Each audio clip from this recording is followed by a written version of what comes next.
Welcome back to Porterverse Lore Ramblings. I don't have any possible video ideas at the moment, given the current state of my house. So we'll do another one of these. And not gonna waste any more time, let's get into it. Number 1. Knapford sheds are the primary Northwestern Railway engine sheds. It first started out as a little shed with around 5 berths, similar to Knapford station sheds from season 7. And then the sheds were torn down in favor of an 8-berth roundhouse in 1936. This is how the sheds looked until 1977. This was when the sheds were torn down again and rebuilt as a massive 20-berth shed with an even larger turntable. Even Flying Scotsman can fit with both of his tenders and still have extra room. All of the mainline engines sleep here on the regular, and even some of the Branson engines on occasion, depending on where they are at the end of the day. These Knapford sheds are almost always used to house any visiting engines too. And yes, I do plan to add these sheds to my eventual layout once I can build on my own. When I have my own house, of course. That'll be the dream. Number 2. When it comes to sentient engines, there is a less than 3% chance of bursting their safety valve when scared well enough for steam engines. This has only happened a few times ever in recorded history. One of the few instances was when Percy scared Edward one time in 1926. It is incredibly rare for this sort of thing to happen. As a matter of fact, this instance with Percy and Edward was only the second time it ever happened. If you do scare a steam engine well enough, there is a very slight chance they can burst their safety valve. It's gotta get good enough, you know?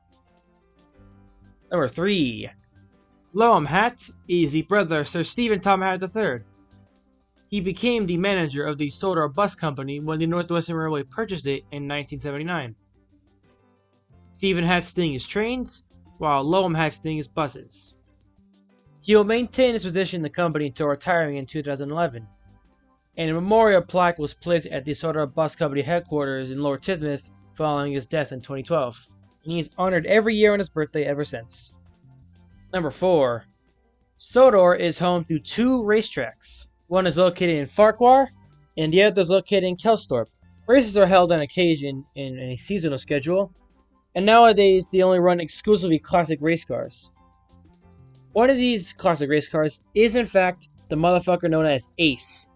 He usually races at Farquhar, and annoys the living shit out of Thomas whenever he gets a chance. Not even Bertie likes him, that's kind of the weird thing, to even get on Bertie's bad side. Number 5. Caroline and Elizabeth both have ties to the Skarloey Railway. Elizabeth was once owned by Sir Handel Brown, and Caroline was preserved by Mr. Percival. Caroline used to be owned by various Sodor residents before being purchased by Percival for inspections and leisure.